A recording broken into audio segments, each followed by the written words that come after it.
बच्चों को पढ़ाने का ये कौन सा तरीका है? घर साफ करने का ये कैसा तरीका है? खाना खाने का ये कौन सा तरीका है? अपने माता पिता से बात करने का ये कौन सा तरीका है? कौन सा तरीका है? सो फ्रेंड्स, हाउ टू से these kinds of sentences in English? So friends, without any further delay, let's get into the video. अपने माता पिता से बात करने का ये कौन सा तरीका है? तो फ्रेंड्स, ये एक स्ट्रक्चर है, ये कौन सा तरीका है, इसको इंग्लिश में किस तरीके से बोलते हैं वो देख लेते हैं. What kind of a way is this to? What kind of a way is this to?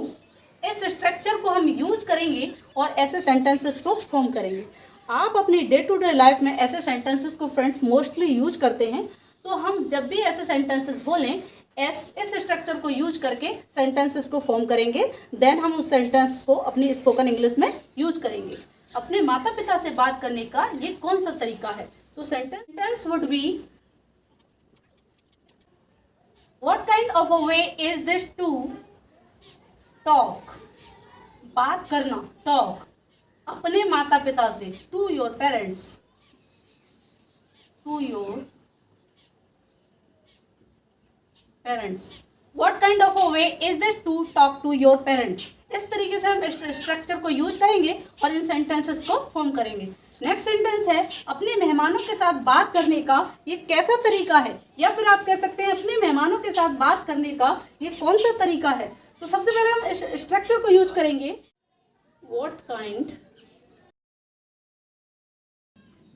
What kind of a way is this to treat your guests? What kind of a way is this to treat your guests? इस तरीके से खाना खाने का ये कौन सा तरीका है? तो फ्रेंड्स, इसमें क्या होगा?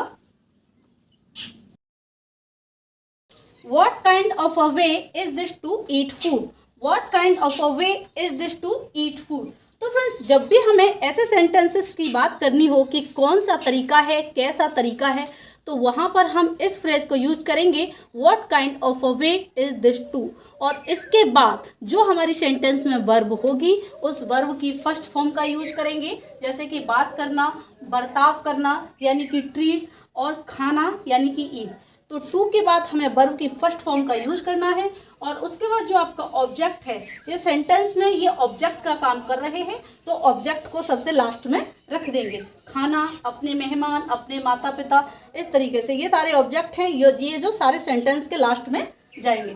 तो फ्रेंड्स, इसी तरीके से आप ढेर सारे सेंटेंसेस आप फॉर्म कीजिए, अपनी डे टू डे लाइफ में उन्हें यूज कीजिए. और यहाँ स्क्रीन पर आपको 2-3 सेंटेंसेस दिख रहे होंगे. इन सेंटेंसेस को आपको कमेंट बॉक्स में टाइप करना है.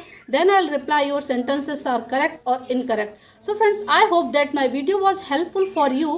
If it is, then please like, share and subscribe. Now we'll meet again in the next video. Till then, take care, keep learning, keep practicing. Bye bye.